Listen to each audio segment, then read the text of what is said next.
hızıyla devam ediyor sevgili izleyenlerimiz. Sipsi eşliğinde, orkestra eşliğinde sanatçımız Neslihan katılan vatandaşları coşturmaya devam ediyor.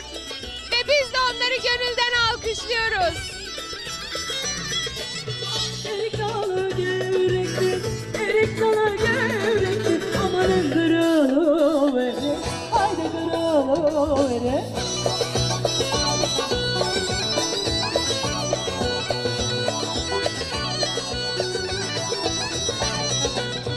Elin kızına sıktı, elin kızına sıktı. Amanın darılıveri, haydi darılıveri. Derler oynasın, derler oynasın.